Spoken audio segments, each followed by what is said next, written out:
মুহূর্তটা কোথায় যে হারিয়ে গেছে। সে তো হারাবেই মহারাজ, কারণ মনোরঞ্জন করার জন্য যাকে এই রাজসভাতে রাখা হয়েছে তার কথাগুলো তো এখন শুকনো চিড়ের মতো গলায় বাঁধে। সুযোগ পেলেই আমাকে ঠেস দিয়ে কথা বলাটা এই মন্ত্রী বেটার একটা অভ্যেস হয়ে দাঁড়িয়েছে আজকাল। মন্ত্রী মশাইকে 1 চামচ জলে সাঁতার কাটতে বলুন মহারাজ, তাহলে আপনার সাথে সাথে আমাদের সবারই একটু মনোরঞ্জন হয়ে যাবে।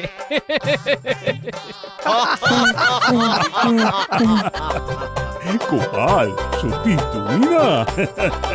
মহারাজ, গোপাল আমাকে নিয়ে মস্করা করছে আর আপনি হাসছেন। আরে মন্ত্রী, শোনো শোনো, রাগ করো না, এই সব হাসি মস্করা তো চলতেই থাকে। দেখো, তোমার আর গোপালের মধ্যে স্থলে তো অনেক প্রতিযোগিতা হলো, এবার জল একটু হবে নাকি? তোমরা দুজন সাঁতার কাটবে আর আমরা দেখবো আর মজা নেবো। বেশ, তো ভালোই হবে। শরীর চর্চা আর মন চর্চা দুটোই একসাথে হবে। তবে এই প্রতিযোগিতার কিছু নিয়ম আছে। জি। আরে দাঁড়াও দাঁড়াও, পুরো কথাটা তো শোনো। যে জিতবে তার জন্য যেমন একটা পুরস্কার থাকবে, তেমনি যে হারবে তার জন্যও থাকবে একটি তিরস্কার। তিরস্কার?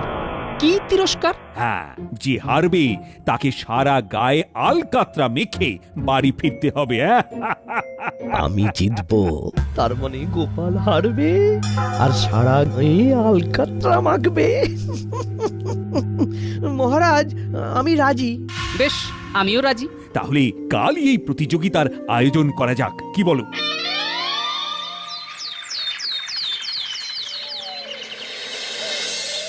গোপাল, মন্ত্রী, তোমরা তৈরি তো? হ্যাঁ মহারাজ। 3, 2, 1। গোপাল গোপাল গোপাল গোপাল।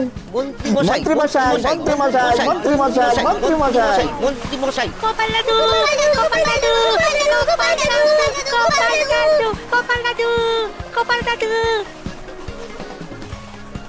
না, মন্ত্রী মশাই তো অনেকটা এগিয়ে গেছে। আমাকে আমাকে পা চালাতে হবে। যতই চেষ্টা করো না কেন গোপাল, জিতবো তো আমি। তাই নাকি? দেখুন তবে।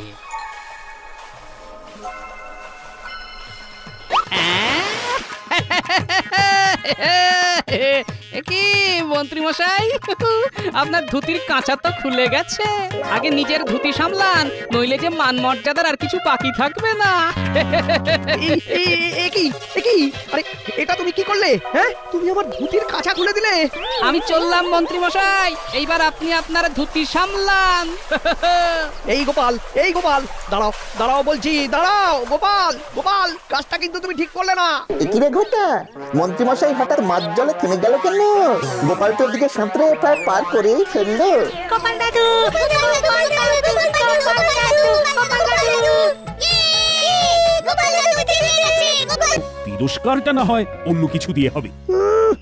কাটা গায়ে নুনের ছিটে দিচ্ছে তো। ঠিক আছে ঠিক আছে, আমি দেখে নেব।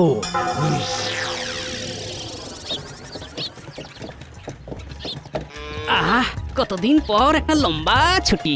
তোমাকে তো সেই কবে থেকে বলছি, একটু ছুটি নাও, ছুটি নাও, দুটোতে মিলে একটু করে বেরিয়ে আসি। তোমার তো সময়ই হয় না। হ্যাঁ, সেই জন্যই তো একেবারে টানা 10 দিনের ছুটি পেতেই তোমাকে নিয়ে শ্বশুর বাড়ি যাচ্ছি।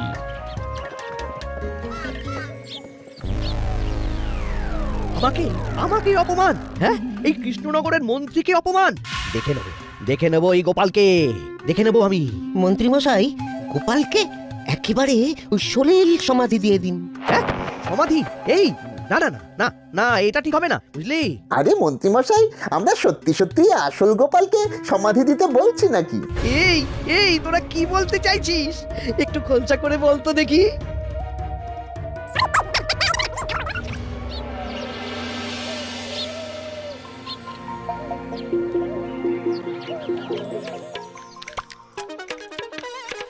বলি বাবা জীবন, হয়েছে নাকি আরো লুচি দেব?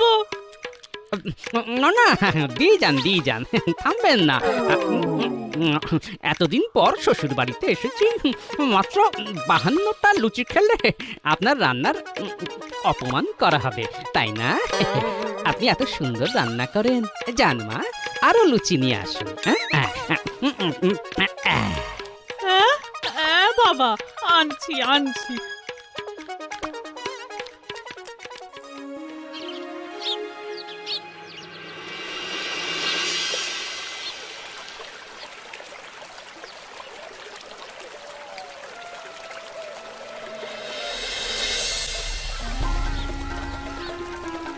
নেই মোটা, অনেকটা চলে এসেছি, এইবার কাজটা শুরু কর। হ্যাঁ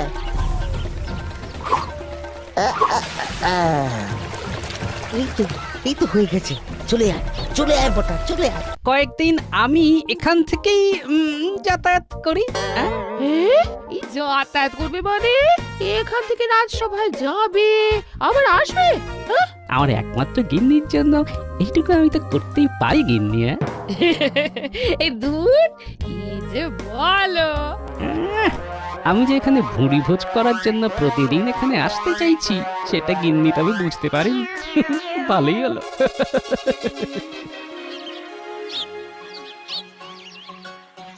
উফ, বাবা, এই এতক্ষণে কৃষ্ণনগরে পৌঁছলাম। এ তো মনে হচ্ছে একদিনই আমার নাভিশ্বাস উঠে গেছে। কি বলা মায়েরা, কেমন আছো? অনেক দিন পরে দেখা হলো।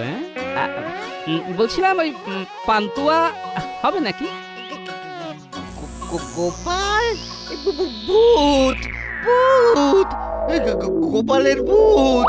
হ্যাঁ, ভূত? আমি ভূত? আরে সারাদিন মিষ্টি বানাতে বানাতে মাথাটা মনে হয় গেছে।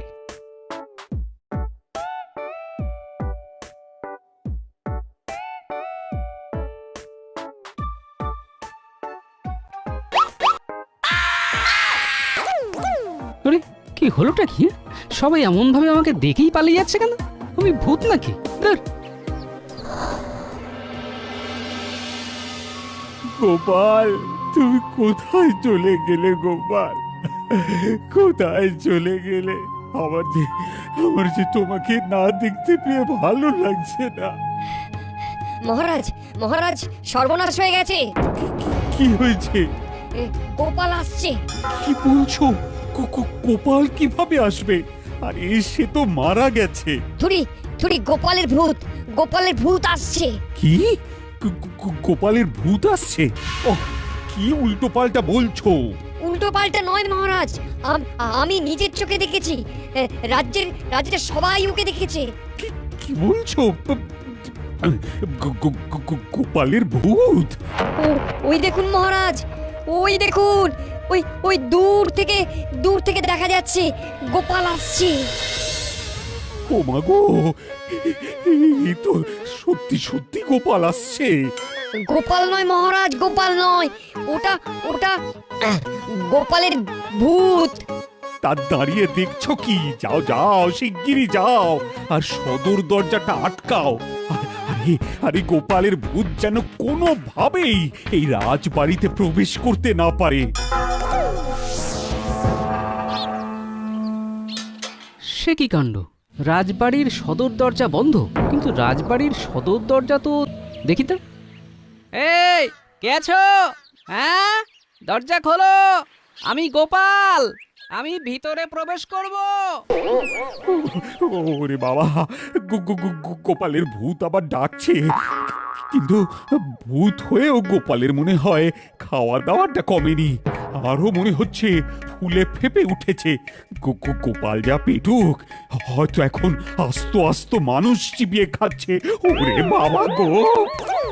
যা, কেউই তো দৌড় খুলছে না। উফ, কি যে হচ্ছে এসব! না, আর কতক্ষণ এভাবে দাঁড়িয়ে থাকবো? একেই এতটা পথ হেঁটে এসে পাগুলো টনটন করছে। যাই যাই, গিয়ে একটু বিশ্রাম নিই।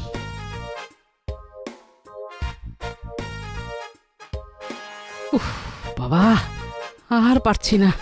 বিছানায় শরীরটা ফেলতে পারলে এবার বাঁচি। এসব কি পড়ে আছে আমার বাড়ির সামনে? শুকনো ফুল, ধূপকাঠি, আমার বাড়ির সামনে এসব কি করে এলো? কেন? চিঠি, চিঠি কে দিয়ে গেল? দেখি তো। গোপাল, তোমার মৃত্যুতে আমরা শোকাহত। হ্যাঁ, আমার মৃত্যু? তার মানে আমি মারা গেছি? আরেকটা দেখি তো। গোপাল, তোমার মৃত্যু আমাদের খুব কষ্ট দিয়েছে। হ্যাঁ, এইসব কি? ওখানে আরো একটা চিঠি, দেখি তো, দেখি। গোপাল, তুমি পরলোকে খুশি থাকো আর আমি এপারে খুশি থাকি। ইতি মন্ত্রী। তাহলে সব কিছু এই মন্ত্রীর পরিকল্পনা, আমাকে সবার কাছে মৃত প্রমাণ করে নিজের কার্যসিদ্ধি করা। ঠিক আছে, আমার নামও গোপাল। সবার কাছে গোপাল মোড়ে ভূতই হয়ে গেছে যখন, তখন এই ভূত কি করতে পারে এবার দেখুন। কি এত বড় সাহস, আমার জামাইকে বলে নাকি ভূত? এবার কিভাবে আমি গ্রামে ফিরি বলুন তো? সবাই তো আমাকে দেখে রীতিমতো ভয় পাচ্ছে। এই রে, কৃষ্ণনগরে না ফিরতে পারলে সারা জীবন আমার ঘরে বসে খাবে। এই 10 দিনের কথা মনে করেই তো গা শিউরে উঠছে। না না না না না, আমাকে কিছু একটা করতেই হবে। গোপালকে যেভাবে হোক গ্রামে ফেরাতেই হবে। বাবা, বাবা জীবন, তুমি কিচ্ছু ভেবো না। তোমার এই শাশুড়ি মা যতদিন আছে ততদিন তোমার কিচ্ছু হবে না। শোনো শোনো, আমার মাথায় একটা বুদ্ধি আছে। আরে বাহ, এটা তো চমৎকার উপায়। মন্ত্রী মশাই বেশ জব্দ হবেন। নে, আমি যাত্রা দেখতে যাচ্ছি, ফিরতে একটু রাত হবে। হ্যাঁ, তুমি খেয়ে দিয়ে শুয়ে পড়ো, বুঝলে? আচ্ছা এসো।